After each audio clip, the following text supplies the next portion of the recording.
आजच्या कार्यक्रमाचे अध्यक्ष सिल्लोड सोयगाव मतदारसंघाचे भाग्यविधाते माननीय आमदार अब्दुल सत्तार साहेब, मंचावर उपस्थित सर्व मान्यवर तसेच आजचे सत्कारमूर्ती व कार्यक्रमासाठी उपस्थित सर्वच जे या ठिकाणी उपस्थित आले त्या सर्वांचं या ठिकाणी आभार धन्यवाद।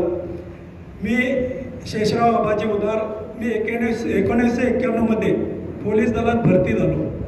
भरती होण्यापूर्वी मी गावात 7वीला असताना 7वीपासून मला काम करायला लागलं। राजाबाई उपस्थित आहे मेराचे, त्यांना परिस्थिती सर्व माहीत आहे। एकदम गरिबीची परिस्थिती असताना त्यावेळेस शिक्षण घेण्यासाठी आम्हाला आंतरी खेडेकर या गावी 4 किलोमीटर जावं लागायचं। तर मला काम करून जावं लागायचं, तर बाकीचे सर्व सायकलनं जायचे, मला सायकल नसल्यामुळे मी धावत जायचं। आणि शाळा संपल्यानंतर हे सायकलने निघाले मी पळत निघायचो आणि त्यांच्या बरोबर किंवा त्यांच्या अगोदर पोहोचायचो। अशातच 1986 साली एक स्पर्धा निघाली जिल्हा कलेक्टर ऑफिसकडून क्रीडा युवक संचालनालयातर्फे। त्या स्पर्धेत सिंदखेड राजा ते देऊळगाव राजा ही धावण्याची स्पर्धा होती। त्या स्पर्धेत मी भाग घेतला। त्यावेळेस मी 15 वर्षाचा होतो आणि त्यावेळी त्या स्पर्धेत SRPF जालना, बुलढाणा पोलीस असे सर्व चांगले खेळाडू त्या ठिकाणी होते। त्या स्पर्धेमध्ये मी भाग घेतला आणि सुरुवात केली। सुरुवातीपासून मी सारखा स्पीड ठेवला आणि माझ्या पुढे जवळपास SRPचे 5 ते 10 आणि बुलढाणाचे चांगले रनर माझ्या समोर होते। त्यावेळेस कलेक्टर साहेब होते भूपती प्रसाद पांडे। ते म्हणे बच्चा भाग तू इनको काढ सकता है। मी त्यांच्या बोलण्यावरून पुढे धावत राहिलो आणि त्या स्पर्धेत मी प्रथम आलो। प्रथम आल्यानंतर मला त्या ठिकाणी सायकल बक्षीस भेटली आणि 300 रुपये बक्षीस भेटले होते त्यावेळेस। आणि तेव्हापासून मग मी म्हटलं अरे आपण शाळेत तर आहेच, पण स्पर्धा रनिंग केली तर आपलं काहीतरी होईल। मग पुढे मी रनिंग करायला लागलो। 1990 माझी नॅशनलसाठी निवड झाली आणि दिल्लीला मी सर्वप्रथम गोल्ड मेडल घेतलं। गोल्ड मेडल घेतल्यानंतर मला त्या ठिकाणी त्यावेळेस रेडिओ होते, त्यावेळेस टीव्हीचं चॅनल वगैरे नव्हते। रेडिओवर मैं तुम क्या बनना चाहते है? मैं बोला मैं फौजदार बनना चाहता हूँ। त्यानंतर मग 1990 झाल्यानंतर 91 मी फर्स्ट इयर BSc फर्स्ट इयरला असताना परिस्थिती हलाखीची होतीच। त्यामुळे मग मला कलेक्टर दीपक जोग साहेब जे पोलीस अधीक्षक होते त्यांनी मला डायरेक्ट ऑफर दिली की तुम्ही डायरेक्ट हेड कॉन्स्टेबल म्हणून भरती व्हाल का? आता त्यावेळेस काय आपल्याला चपरासी जरी म्हटलं असतं तरी लगेच भरती झालो असतो, परंतु त्यावेळेस डायरेक्ट हवालदार म्हणून मला पोस्टिंग मिळाली। त्यानंतर मी 10 वर्ष पोलीसमध्ये नॅशनलमध्ये गोल्ड मेडल कंटिन्यू घेतलं आणि 2000 मी परीक्षा दिली आणि PSI झालो।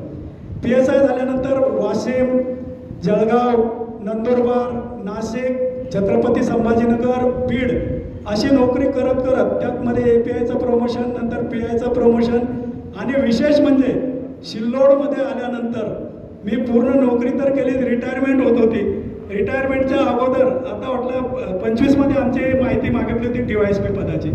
25 मागितलेली माहिती परवाला शनिवारी शासनाने आमचे आदेश काढले आणि आम्हाला न्याय दिला किंवा नाही तुमचं जरी नाही निघाले परंतु तुम्ही रिटायर होत आहे, तुम्हाला पोलीस उपअधीक्षकपदी पदोन्नती देण्यात आली आणि आम्ही स्वीकार केली। सांगायचा अर्थ आपण मेहनत केली तर खरंच आपण सक्सेस होऊ शकतो आणि मेहनतीबरोबरच आपण चांगलं आपलं जे कामाची हे आहे आपण इमानी इतबारे जर केलं तर निश्चितच आपण शिखर गाठू शकतो। आज आपण बघता आपल्यासमोर ज्यांनी कार्यक्रम आयोजित केला आहे त्यांची माहिती सर्वांना आहेच की फार शून्यातून त्यांनी विश्व निर्माण केलं। काही नसताना आज महाराष्ट्र राज्याचे कॅबिनेट मंत्रीपद, पालकमंत्री असे पद भूषवले आणि अजूनसुद्धा ते आहे तोपर्यंत मी तरी माझ्या मते सांगतो की त्यांना अजूनपर्यंत कोणी काही म्हणून हार येणार नाही। कारण हे कोणासाठी कोणी साधारण माणूस जरी असला तर त्यांच्यासाठी प्रयत्न करतात। आज आम्ही जे काम केलं त्यांच्या मार्गदर्शन फार महत्त्वाचं झालं। कारण कधी काही घटना झाल्या त्यांनी सांगितलं जे कायदेशीर आहे ते करा, नाहीतर काही आमदार काय सांगतात हे करना पडेगा वो करना पडेगा। आमदार साहेबांनी कधी असं सांगितलं नाही, जे योग्य आहे ते करा परंतु कायदा व सुव्यवस्था अबाधित ठेवा। आणि मी खरंच त्यांचा मनापासून धन्यवाद देतो, त्यांना त्यांचे आभार मानतो कुठल्याही प्रसंगी। आणि सांगतो सिल्लोड शहरात हे जे 3 वर्ष गेले या 3 वर्षात सर्व निवडणुका झाल्या, सर्व मोर्चे मोठमोठे मराठा मोर्चा असो, इतर मोर्चा असो, बिल असो, असे सर्व कायदा व सुव्यवस्थेचे प्रश्न निर्माण झाले।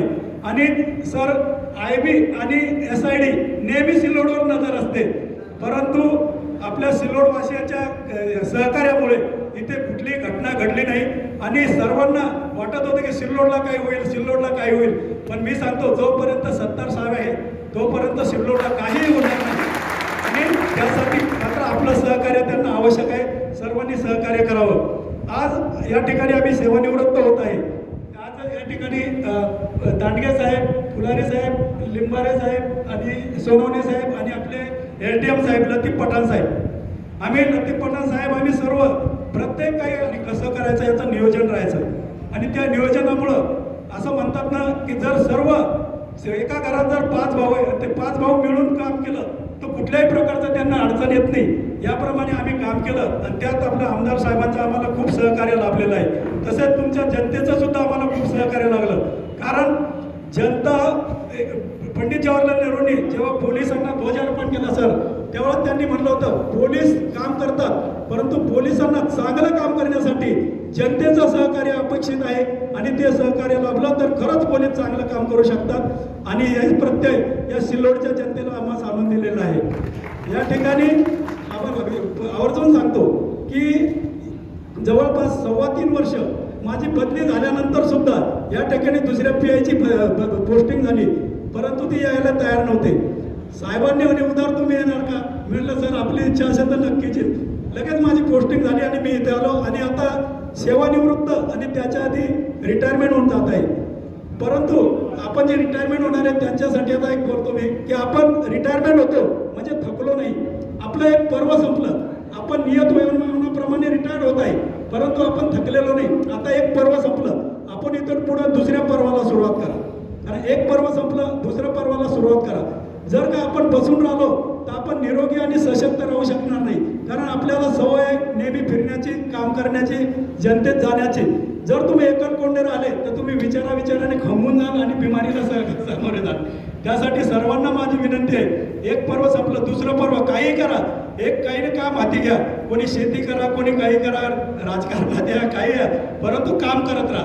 जर तुम्ही काम सोडलं तर तुम्ही निष्काम व्हाल, काम करत राहिलं तर सकारात्मक व्हाल. या ठिकाणी आपण सर्वांनी आज आमचा जो यथोचित सत्कार केला आणि माननीय आमदार साहेबांनी आजपर्यंत माझ्या 36 वर्षाच्या सर्व्हिसमध्ये आमचे रिटायरमेंट वगैरे असलं तर आमच्या फक्त SP ऑफिसमध्ये कार्यक्रम होतो, 4-5 लोक हजर असतात आणि कार्यक्रम होतो. परंतु या 36 वर्षाच्या कारकिर्दीत पहिले जे लोकप्रतिनिधी आहे की त्यांनी हा कार्यक्रम ठेवून आमचा खरंच यथोचित मान सन्मान केला. त्याबद्दल मी आपले आणि आपल्या सर्व सहकार्याचे आभार मानतो, धन्यवाद देतो आणि थांबतो. जय हिंद, जय महाराष्ट्र. धन्यवाद.